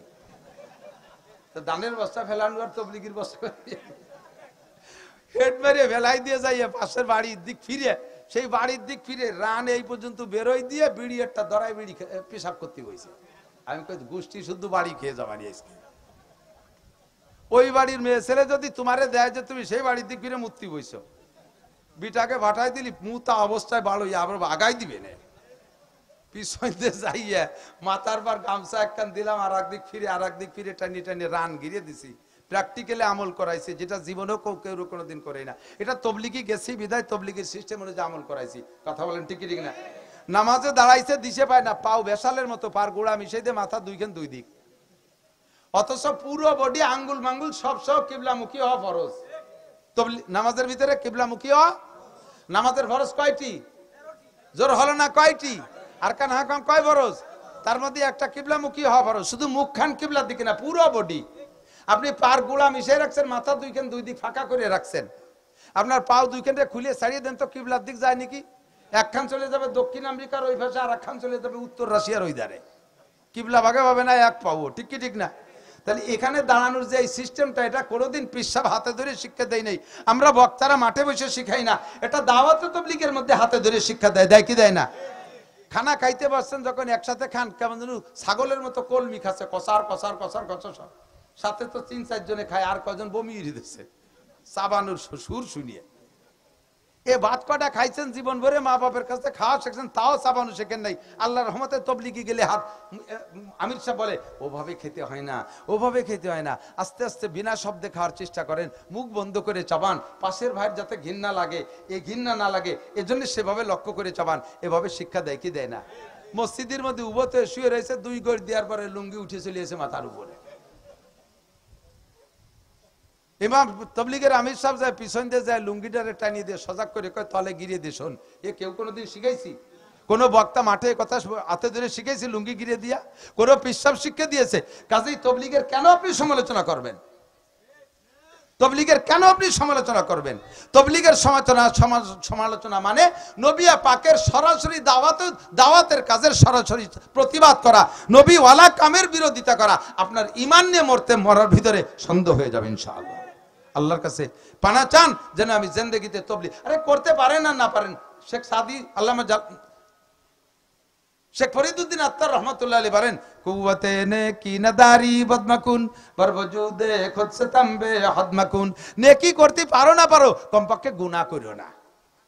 কথা বলেন, নেকি করতে পারো না পারো, কমপক্ষে গুনাহ করো না। তবলিগি যাইতে পারো না পারো, কমপক্ষে এর সমালোচনা করে গুনার বোঝা ভারী করো না। তবলিগের ভিতরে 6 ডাক আলোচনা একেবারে নিয়মতান্ত্রিক ভাবে প্রত্যেক দিন করে। শুনতে বিরক্ত যে আমি ওই বাদ দিয়ে করতে পারো না। 6টা কথা, এমন 6টা কথা যেই 6টা কথার ভিতরে 30 পারা কোরআন শরীফ।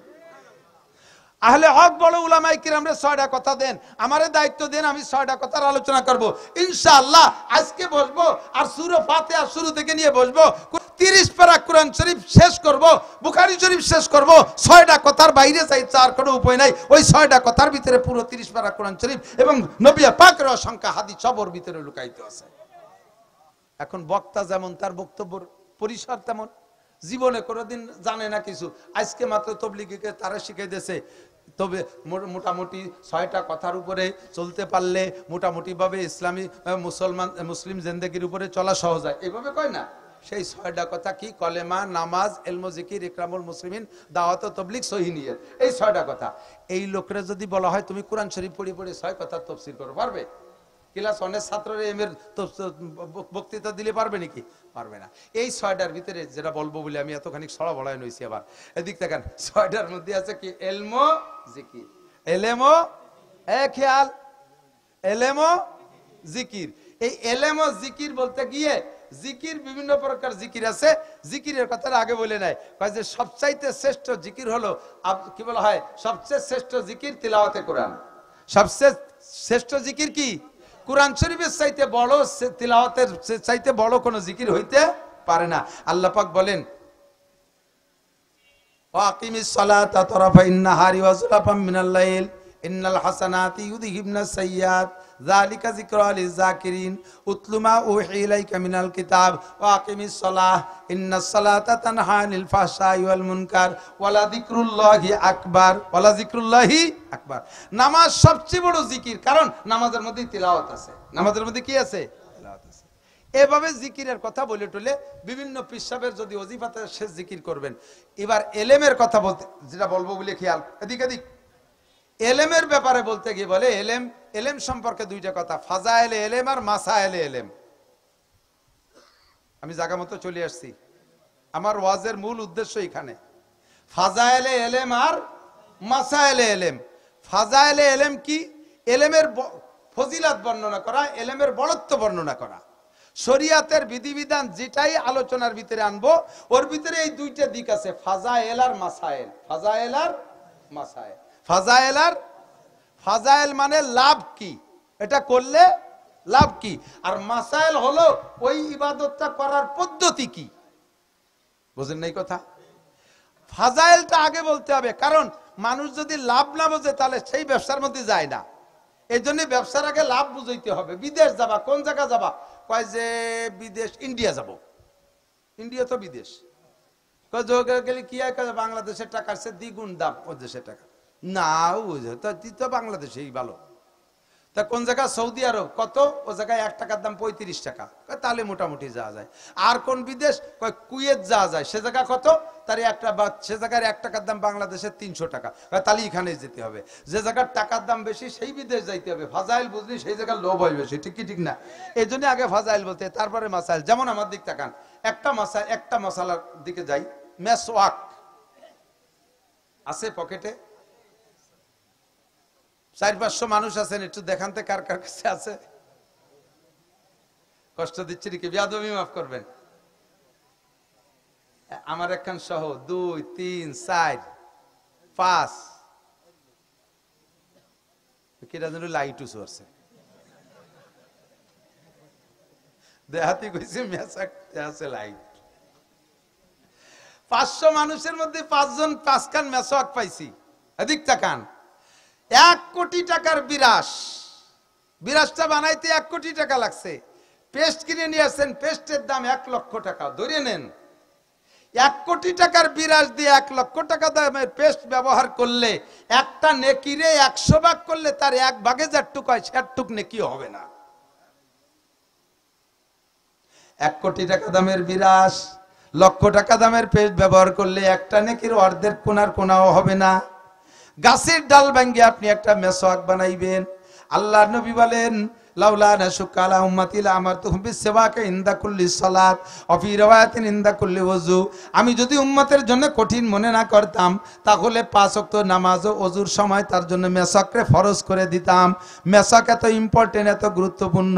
মেসওয়াকের ফাজাইল একটা একটা করে ফজিলত শুনে নেন।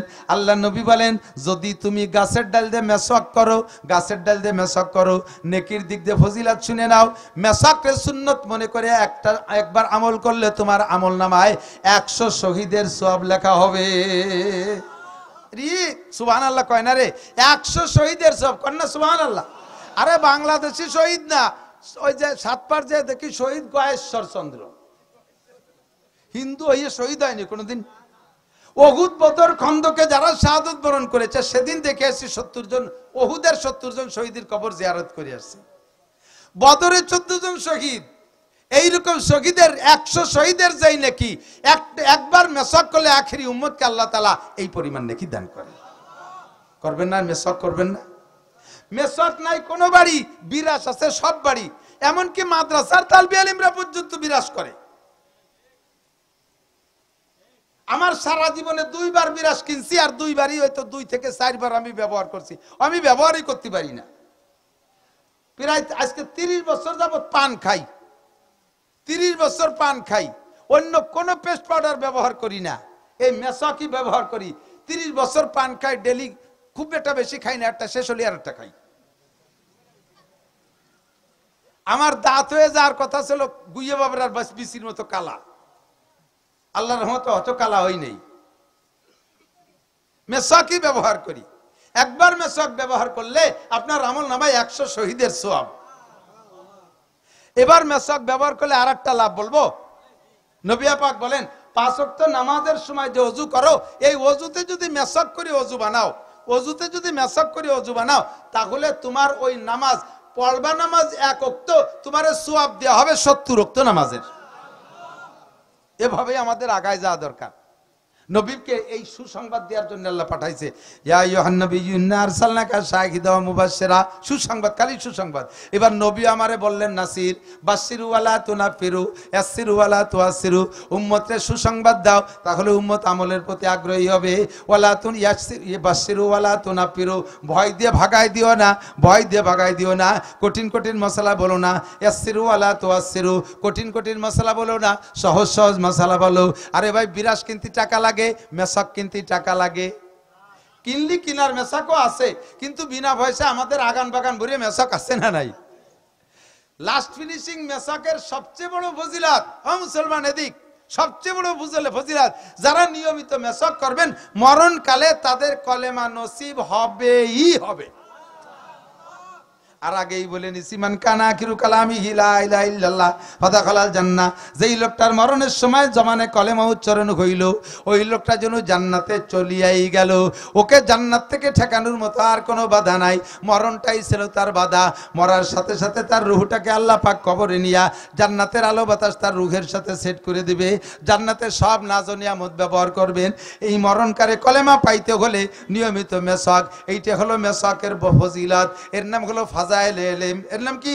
ফাজাইল, এর নাম ফজিলত। এবার এই মশালা বলবো, মেসাকের মশালা বলবো। আপনারা মেসাক করেন, গোমের থেকে উইটা আশাইল বাগান, আশাইল কয়তো আশাইল বাগান ভাঙ্গে গোস্তি গোস্তি চলে যান চার দোকানে। ও সাফ সুতরা করা করি নাই তা না, মেসাক 1 নম্বরে তিক্ত গাছ হওয়া উত্তম। মেডিকেল সায়েন্সের ডাক্তারদের গবেষণা, তিক্ত গাছের ডাল দিয়ে মেসাক করলে পেটের হজমি শক্তি ভালো থাকে, পেটের শক্তি ভালো হয়, হজম শক্তি বাড়ে। তিক্ত গাছের ডাল দিয়ে মেসাক করলে দাঁতের শক্তি বাড়ে, দাঁতের বিভিন্ন প্রকার জীবাণু মুক্ত থাকে। এ হলো আপনার শারীরিক উপকার। আরো বলছেন মেডিকেল সায়েন্স ওয়ালারা, রেগুলার মেসাক করলে তিক্ত গাছের ডাল দিয়ে চোখের পাওয়ার বাড়ে, দাঁতের শক্তি বাড়ে, হজমি শক্তি বাড়ে, এমনকি যৌন শক্তিও বৃদ্ধি পায়। বলেন না সুবহানাল্লাহ। এত লাভ আপনার মেসাকের ভিতরে শারীরিকভাবে। এরপরে মেসাকের মশালা হলো, তিক্ত গাছ হলে ভালো, না হলে যে কোনো গাছ হলে হবে, যা চাবাইলে এরকম ফেস্টা ফেস্টা হয়। এরপরে 1 নম্বর মশালা, মেসাকটা বানানোর সময় এই বিঘেতের 1 বিঘেত, এই বড় বিঘেত না, এই কেনি আঙ্গুলির থেকে এই বুড়ি আঙ্গুল মেলা লম্বা বিঘেত। আমার বিঘেত 10 ইঞ্চি বিঘেত হবে, শাহাদত আঙ্গুলের মাথা থেকে বুড়ি আঙ্গুলের মাথা পর্যন্ত এই বিঘেতের 1 বিঘেত। আমার কাছে ছিল, পরে চাবাতে চাবাতে খাটো হয়ে গেছে। 2 নম্বর বানানোর সময় কেনি আঙ্গুল সাইজ মোটা বানাবেন, পরে কাবু হয়ে শুয়ে যায় সেটা পরে কথা। বানানোর সময় এই সাইজ, দুটি হলো মশালা, এটা হলো সুন্নতি মেসাক। এই পরিমাণ না হয়ে অন্যভাবে বানাইলে আপনার মেসাক হবে, কিন্তু সুন্নতি মেসাক হবে না। 3 নম্বর, আপনি মেসাকের আমলটা কোন দিক দিয়ে হবে, আইডিও গাড়িও মারি দেবেন না। ডাইন পাশ থেকে এভাবে খাড়াভাবে ডলতে ডলতে বাম দিক যাবেন, আবার ডাইন পাশে এসে খাড়াভাবে ডলতে ডলতে বাম দিক যাবেন। এইভাবে 3 বার আপনি মেসাক করলে আপনার মেসাকের সুন্নতি মাসালা, সুন্নতি মেসাক হলো, এবং মেসাকের বিনিময়ে যে ফজিলত আছে এইটা পাক আল্লাহ পাক আপনাকে দান করবে। ফাজাইলে মাসা, ফাজাইল ও মাসাইল, এর এক একটা সামনে আসতেছে, এদিক খেয়াল করতে হবে। একটা মাসআলা শুনলে শিখলে নবী পাক বলেন, তাদারুসুল ইলমি সাআতান খায়রুম মিন ইবাদাতি 60 সানা, মাজলিসু ফিকিন খায়রুম মিন ইবাদাতি 60 সানা। এমন এমন মাসালা আছে যেই মাসালা না জানা থাকার কারণে আপনার জিন্দেগির অনেক ফরজ ইবাদত নষ্ট হচ্ছে। এরকম একটা মাসালা যদি কোনো মজলিসে বসে শেখেন, তাহলে ওই মাসালাটা শোনা শেখার ভিতরে আমল করার কারণে আমলের নেকি, শুধু আমলের নিয়তে মাসালাটা শুনছেন আর শিখছেন, তার বিনিময় খেয়াল করে না। একটা মাসালা শুনলে এবং শিখলে আপনাকে একটানা লাগাতার 60 বছর নফল নামাজ ও নফল রোজার সওয়াব দান করা হবে। 60 বছর একটানা নফল রোজা রাখছেন, আপনাকে এই মোকশেদপুর এলাকায় এমন কি দুই একজন আছে? অবিরাম দুনিয়ার কাম কাজ ছাড়িয়ে দিয়ে লাগাতার 60 বছর নফল নামাজ পড়ছেন, একটা মানুষ বের করতে পারবে না সারা পৃথিবীর ভিতরে খুঁজে, ঠিক না? অথচ একটা মাসালা শুনলে শিখলে 60 বছর নফল নামাজ নফল রোজা বলবেন না সুবহানাল্লাহ? এই জায়গার 60 মানে নির্দিষ্ট 60 না, 60 মানে অসংখ্য বছর। কারণ এমন এমন মাসালা আছে যেই মাসালাটা না জানা থাকার কারণে আপনার জিন্দেগিতে যত ফরজ নামাজ একা একা পড়ছেন বা যত ফরজ নামাজ পড়ছেন সব বাতিল, এক রাকাত নামাজও আপনার হয় নাই, এরকম একটা মাসালা আপনার জানা নাই। হতে পারে কি পারে না? কথা বলেন পারে? এইরকম বাকি আনুষঙ্গিক সব আছে, ছোট্ট একটা মাসালা জানা। যেমন আমি উদাহরণে অনেক সময় বলে থাকি, উদাহরণে বলি, এই যে আমরা গাড়ি চালাই, আমার গাড়িটা প্রিমিয় গাড়ি, দামি গাড়ি, যারা গাড়ি সম্পর্কে জানে মোটামুটি প্রাইভেট কারের ভিতরে প্রিমিয় ভালো গাড়ি, আমার গাড়ি সব ওকে। হঠাৎ করে রাস্তায় চলতে যায়, চলমান অবস্থায় ইঞ্জিন বন্ধ হয়ে গেছে, ড্রাইভার অভিজ্ঞ, সব জায়গা খুঁজে খাইছে, কোনো জায়গা কোনো ত্রুটি পাচ্ছে না, কিন্তু গাড়ি চলে না, স্টার্ট নিচ্ছেই না। কি হয়েছে বুঝতেই পারতেছে না। ফোন করে ফরিদপুরের থেকে মিস্ত্রি নিছি, মিস্ত্রি যে গাড়িতে ইঞ্জিনে চাবি দিয়ে অন করতে যে মিস্ত্রি তো টের পেয়ে গেছে কোন জায়গা মাইর খাইছে। ইঞ্জিনের নিচে ছোট্ট এতটুকু একটা পিন ছিল, এতটুকু একটা পিন সাইজের একটা পার্স, ওইটা রাস্তায় পড়ে গেছে। চাকা আছে, স্যাসিস আছে, বডি আছে, সব আছে, ইঞ্জিন আছে, নাই শুধু এতটুকু একটা পিন। ইঞ্জিন স্টার্ট হবে? গাড়ি চলবে? যারা লাঙ্গল চষে হাল চষতেন, লাঙ্গল দিয়ে গরু দিয়ে লাঙ্গল দিয়ে, মুরব্বীরা বলেন এই জামানায় গরুর তো কত দাম, সেই জামানার যে গরু দিয়ে হাল চষতেন এখন তো গরুর হাল চষা শেষ। সেই জামানার দুইটা গরু এই জামানায় ইনশাআল্লাহ দুইটা গরুর দাম 4 লাখ টাকা। 4 লাখ টাকা দামের দুইটা গরু আছে। জুমাইল বানাইছেন শাল কাঠ দিয়ে, লাঙ্গলির বডি বানাইছেন লোহা কাঠ দিয়ে, ইস বানাইছেন, লাঙ্গলির ইস বানাইছেন লোহা কাঠ দিয়ে, বডি বানাইছেন লোহা কাঠ দিয়ে, তার ফাল বানাইছেন স্বর্ণ দিয়ে। সবকিছু দামি দামি, কয়েক লক্ষ টাকা কোটি টাকার সম্পদ আপনার সবকিছুর মধ্যে আছে। নাইকি ইসটা এসে লাঙ্গলের যে জায়গা ঢোকে পিছন দিয়ে আটটুক একখান খিল লাগাতো, ওরে কয় ইস্তে, মনে আছে নাকি? তো 4 লাখ টাকার গরু আছে, সোনার লাঙ্গল আছে, নাইক শুধু পিছনে আটটুক একখান খিল ইস্তে, হাল চষা যাবে? কতক্ষণ যাবে? যত বড় অভিজ্ঞ কৃষক হোক পারবে? এমনকি ইরশাদ সাহেবের লাঙ্গল ইরশাদ সাহেব নিজেই চষতেও পারবে না, ঠিক না? এই স্টেটুক যদিও ছোট, এর কারণে লাঙ্গল চষা বন্ধ। Same quality. ও মুসলমান, জিন্দেগি ভরে নামাজ পড়ো, জিন্দেগি ভরে নামাজ পড়ো। এক রিকাতে সূরা বাকারা আর এক রিকাতে আল ইমরান, 39 বার রুকুতি আজিম, সিজদার ভিতরে 41 বার আলা মারিয়ে দেছো, খুব বড় যুব্ব গাইদে, বড় পাগড়ি একটা বাঁধে, কিন্তু তোমার নামাজের ভিতরে ছোট্ট একটা পিন পড়ে গেছে, নামাজের ইস্তেক হয়ে গেছে, আর তোমার নামাজ হচ্ছে না। জীবন ভরে যে নামাজ পড়ছো এই নামাজ দিয়ে তুমি বেহেশতে যাইতে পারবে না। এই মশলাটা শিক্ষা দেয় দাওয়াত ও তাবলীগের ভিতরে। এই মশলাটা আমি আজকে আলোচনা করব। আপনার সারা জিন্দেগি ভরে কিসসা কাহিনী, বিনে বিনে গান গজলের ওয়াজ, 100 বছর কিসসা কাহিনী আর গান গজলের ওয়াজের চাইতে আমার একটা মশলার ওয়াজের দাম কিয়ামতের ময়দানে বুঝবেন কত গুণ বেশি হয়। কথা বলেন ঠিক ঠিক না? যেমন আমি বলি, ছোট্ট একটা মশলা আমি বলে দিয়ে যাই, এদিক এদিক এদিক আমার দিক। ইমাম সাহেব নামাজে তাকবীরে তাহরিম, জামাতে নামাজ পড়বেন। নামাজ পড়বেন কোথায়? জামাতে পড়বেন। এক ওয়াক্তের বিনিময়ে 527 ওয়াক্ত নামাজের সওয়াব পাবেন জামাতে মসজিদে যে নামাজ পড়লে। ইমাম সাহেব যখন তাকবীরে তাহরিমা বলে, তাকবীরে তাহরিমা, নামাজের ফরজ 13টা, তার ভিতরে একটা তাকবীরে তাহরিমা বলা, ঠিক না? ইমামের পিছনে এমনিতে একা একা যখন পড়েন তখন তো আল্লাহু আকবার বলেই শুরু করেন, কিন্তু অনেকে আজও জানে না যে ইমামের পিছনে পড়ার সময়ও কি মুসল্লিদের আল্লাহু আকবার বলা লাগবে কি লাগবে না। শুধু মুখ বন্ধ হয়ে কানে হাত দিয়ে ছানা বাঁধে, মুখ আল্লাহু আকবার কয় না। এরকম হাজার হাজার মানুষ আছে, আছে না নাই? জানেই না যে ওই জায়গায় আল্লাহু আকবার বলতে হবে কি হবে না, কানে হাত দিতে হবে এইটা জানে, আল্লাহু আকবার জানে না। যারা জিন্দেগিতে এই টাইমে আল্লাহু আকবার বলেন নাই, তাদের ওই নামাজ সবগুলো বাতিল, ওই নামাজ হয় না, আবার পড়ে দিতে হবে। একটা পিন লাগাই দিছি। 2 নম্বরে, এই ইমামের সাথে যে আল্লাহু আকবার, প্রথমবার আল্লাহু আকবার বলা ফরজ, এরপরে উঠতে বসতে যে আল্লাহু আকবার, এগুলো বলা ফরজ না, এগুলো সুন্নাত। প্রথমবার বলা ফরজ। এই জায়গাটা ইম্পর্টেন্ট মাসালা। আমার দিক বুড়ো বাবারা ইন নড়াচড়া করেন না। ও যুবক বয়, নড়িস না, তোর সেই প্রেম প্রীতির ওয়াজ আর একদিন করিয়ে দেবো, আজকে বয় যা শিখেছে তাই কই। অপ্রয়োজনীয় কথা বলতেছি? অপ্রয়োজনীয় কথা বলতেছি নাকি? এদিক ইমাম যখন আল্লাহু আকবার বলবে, ইমাম সাহেব একটু টানিয়ে কইছে, ইমামের সুর কণ্ঠ ভালো হলি তার সব জায়গায় একটু টান টান বেশি হয়। ইমাম সাহেব টেনে বলছে আল্লাহু আকবার, টানি কইছে। আপনি মুসল্লি পিছনে ইমাম আল্লাহ করে টান দিছে, এর ফাঁকে আপনি শটে মারি দিয়েছেন আল্লাহু আকবার। ইমামের আল্লাহু আকবারের র শেষ হওয়ার আগে যদি আপনার আল্লাহু আকবার শেষ হয়ে যায়, আপনার ওই ইমামের পিছনে ইক্তেদা সহি হয় নাই, আপনার নামাজই হয় নাই। ছোট্ট একটা পিন পড়ে গেছিল। বিষয়টা অনেক বড় না, ছোট্ট, অথচ এত ইম্পর্টেন্ট, যেটা মিস হয়ে যাওয়ার কারণে আপনার নামাজ শেষ।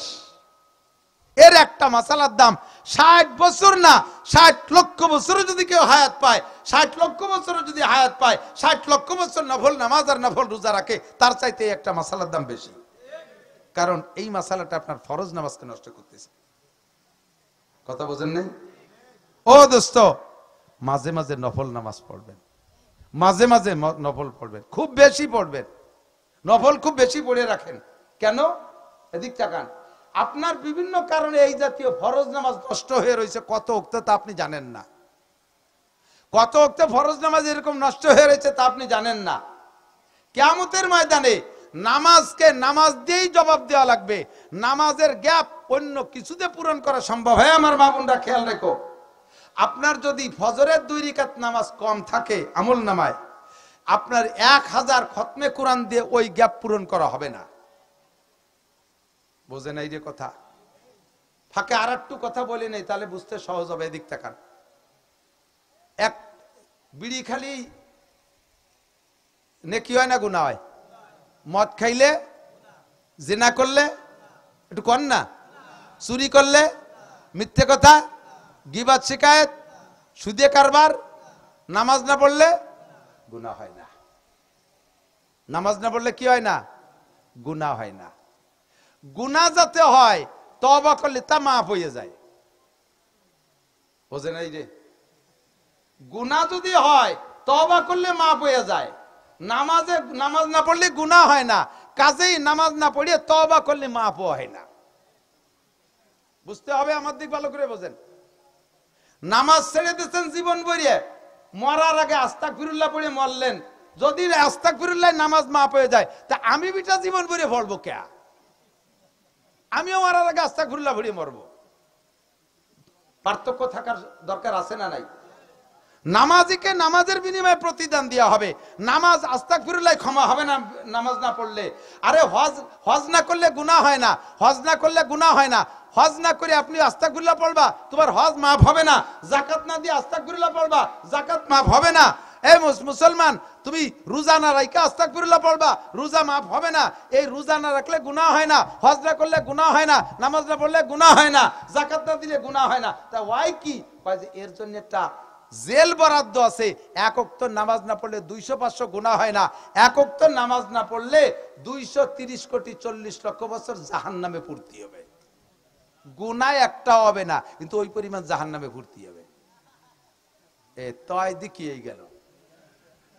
ভাবছিলাম যে নামাজ না পড়লে গুনাহ হয় না, তাই তো বাইছেই গেলাম। একটা গুনাহ হবে না, একটা গুনাহ হবে না। 230 কোটি 40 লক্ষ বছর জাহান্নামে পোড়া লাগবে। রোজা না রাখলে আপনার গুনাহ হবে না, তার জন্য একটা পরিমাণ আছে। একটা রোজা ছেড়ে দিলে এত কোটি বছর জাহান্নামে পোড়া লাগবে। রোজারে রোজা দিয়ে শোধ দিতে হবে, নামাজে নামাজ দিয়ে শোধ দিতে হবে। আর একটু বোঝেন, সুন্দর বোঝা যাবে।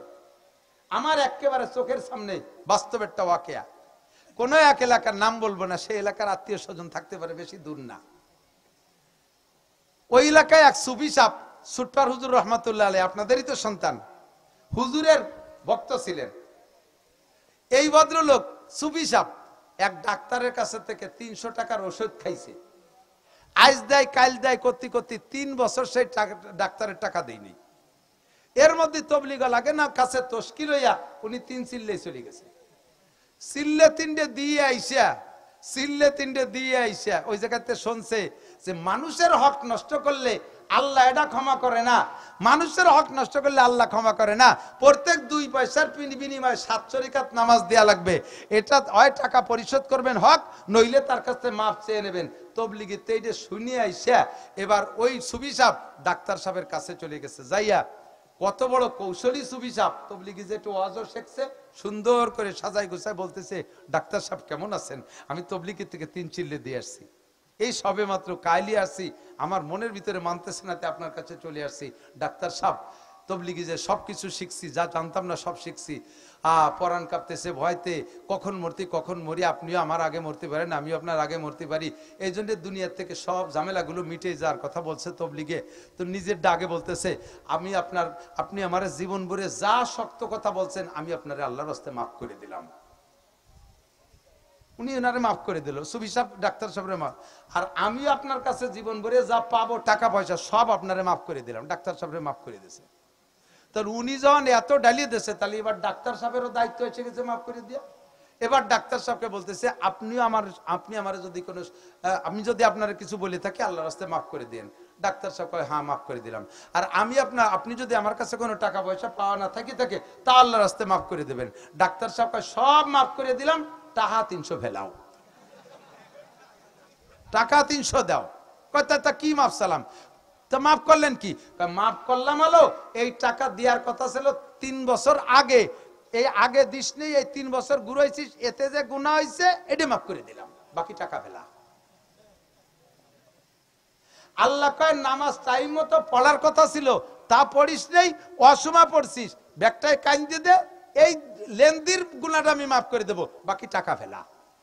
নামাজ পড়িয়ে দিতে হবে, নামাজ পড়ে দে। কাজেই এই নামাজের গুনাহ, নামাজ না পড়লে গুনাহ হয় না, এর কারণে নির্দিষ্ট শাস্তি আছে।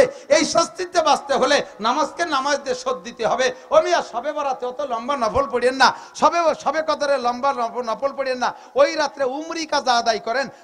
বিগত জীবনে যত নামাজ ছুটে গেছে, এই নির্দিষ্ট যে টাইমটা আপনি নফল নামাজ বেশি পড়ে থাকেন, ওই টাইমটা আপনি উমরি কাজা আদায় করেন। জীবনে সর্বপ্রথম ফজরের কাজা নামাজ পড়তেছি, আল্লাহু আকবার, শুধু ফরজ নামাজগুলো পড়ে দেন, আর বেতের নামাজ, তারপরে জোহর পড়ি আল্লাহু আকবার, তারপরে আসর আল্লাহু আকবার, তারপরে মাগরিব আল্লাহু আকবার, তারপরে ইশা আল্লাহু আকবার, তারপরে বেতের আল্লাহু আকবার, তারপরে ফজর আল্লাহু আকবার, এমন করে 2 রাকাত 4 রাকাত করে 3 রাকাত করে আপনি পড়তে থাকেন, কাজা আদায় করেন, নামাজ দিয়ে শোধ দেন। ও জায়গা ব্যাগটাই কাঞ্জে দিলি কাজ হবে না। আমি কি বুঝতে পারছি? কিয়ামতের মাঠে আপনাকে ধরবে, এই হিসাব নিকাশ দাও, আপনার সব ফেরেশতারা হিসাব নিচ্ছে, সব ওকে। নামাজে 100, রোজায় 100, হজে 100, জাকাতে 100, কুরবানিতে 100, টুপি দাড়িতে 100, ফরজ ওয়াজিবে 100, তিলাওয়াতে 100, তবলিগি 100, সব জায়গা প্রায় 100, প্রায় জায়গায় 100। যখন চতুর্দিক দিয়ে এভাবে রেজাল্ট আসে, তখন কি হয়? তখন ফেরেশতারা খুশি। এই যে নির্বাচন দেখেন, নির্বাচন আমি যেটা কয়ে যাই সত্যি নামিতে দেন, আমার কাছে তো হয়ে গেছে, বাস্তব দেখছি। এক প্রার্থী এই সেন্টারে উনি 10 ভোট বেশি, ওই সেন্টারে 20 ভোট, ওই সেন্টারে 50 ভোট, এইভাবে পাশে একজন যাইতেছে, আর উনি সব জায়গায় আগে আছে। সব মিলিয়ে যাইয়া প্রায় 500 ভোট বেশি আছে। হঠাৎ করে এক সেন্টারে নিকটতম প্রার্থী কাছে চলে গেছে, মাত্র 10 ভোটের ব্যবধান, সেন্টার 3টে বাকি আছে। এবার মুরব্বীরা আবার ওই জিতা আলারে সমর্থন করে বসে রয়েছে। মুরব্বীরা কি কয়, রাখ, ওই 3 সেন্টার গুনিস নে, ওই 3 সেন্টার গোপালগঞ্জেরই গুণা হবে। এই কয় সেন্টারে যখন জয় এসে গেছে, এলাকা জুড়ে মিছিল শুরু হয় কি হয় না? যখন দেখে যে নিকটতম প্রার্থী মাত্র 10 ভোটের পার্থক্য, তখন থামিয়ে গেছে, কয় আর 3 সেন্টারের ভোট এখানে গুণা হবে না, ওটা ঢাকা নিয়ে গুণা হবে। ঢাকা নিতে পারলে মোটামুটি হইতে জয় বাড়ি চলে আসে, ঠিক না? সব জায়গা যখন দেখে ওকে ফেরেশতারা স্লোগান দিচ্ছে, জান্নাতি জান্নাতি জান্নাতি, সুসংবাদ দিয়ে স্লোগান দিচ্ছে। হঠাৎ করে আমল নামার কোনায় দেখে যে 2 রাকাত ফজরের ফরজ নামাজ নাই। এখন ফেরেশতারা ব্রেক হয়ে গেছে, নিকটতম প্রার্থী কাছে চলে এসেছে। এখন আল্লাহ কি করা যায়? লোকটার তো সবই ভালো, মাত্র 2 রাকাত ফরজ নামাজ। আল্লাহ কয়, ফরজ নামাজ কি তোমার হক না আমার হক? আল্লাহ, সবই তো তোমার হক। ফরজ নামাজ আমার 2 রাকাত ফজরের ফরজ নামাজ পড়ে নাই, কোন তাই কাম হবে না, নামাজ ফেলা। নামাজ বের কর। ফেরেশতারা কয় আল্লাহ ওই লোকটার আমলনামায় 10টা উমরা আছে। কয় উমরা আছে, উমরার নেকি দিয়ে দাও। 100 খতম কোরআন শরীফ আছে, তার নেকি দিয়ে দাও। তাই বেহেশতের মধ্যে ফল ফ্রুট বেশি কিনে খাবে। ও তো 50 কোটি টাকা যাকাত দিছে, হ্যাঁ ওটার নাকি সে জায়গা দিয়ে দাও। উনি তো 5টা মসজিদ করে দিছে, তার নাকি আলাদা দিয়ে দাও। নামাজ ফেলা কোন তাই মিলেছে না, হাজারো নফল ইবাদত পেশ করতেছে, হয় না। এখন ফেরেশতারা কয় আল্লাহ নাই তো উনার আছে আল্লাহ, ওই আল্লাহ তোমার রসুল তারাবির নামাজ জমা নেছে 8 রেকাত করে। ওই লোকটা আবার জীবন ভরে তারাবি পড়ছে 20 রেকাত। ওই জায়গা 12 রেকাত তারাবি ওর হাতে আছে। আল্লাহ কয় ঠিক আছে, তাহলে তারাবির নামাজের থেকে যে বেশি আছে ওই জায়গা থেকে 2 রেকাত নামাজ এনে দিতে পারো। কারণ নফল নামাজ পড়তেও যা লাগে ফরজ নামাজ পড়তেও তাই লাগে। ফরজ নামাজও কিরাত, নফল নামাজে কিরাত। ফরজ নামাজে রুকু সিজদা, নফল নামাজে রুকু সিজদা। নামাজের গ্যাপ নামাজে পূরণ করা যেতে পারে, তাই সে নামাজ নফল হোক, তাই সে নামাজ সুন্নত হোক। তবে নামাজের গ্যাপ কোরআন তিলাওয়াত দিয়ে হবে না, নামাজের গ্যাপ হজ উমরা দিয়ে হবে না। যার গ্যাপ তাই দিয়ে পূরণ করতে হবে, একজনের গ্যাপ আরেকটা দিয়ে পূরণ করা যাবে না। কথা কি বোঝা গেছে? কাজেই দোস্ত ফরজ নামাজ তো পড়বেন, নফল নামাজও পড়ে হাতে রাখেন। কোন কোন ফরজ নামাজ আপনার ওই পিন পড়ে যার কারণে নষ্ট হয়ে রয়েছে আপনি জানেন না। যদি ফান্ডে কিছু নফল নামাজ থাকে, এই নফল নামাজ দিয়ে আল্লাহ তাআলা সেই সমস্ত গ্যাপ গর্ত বন্ধ করে দিতে পারে।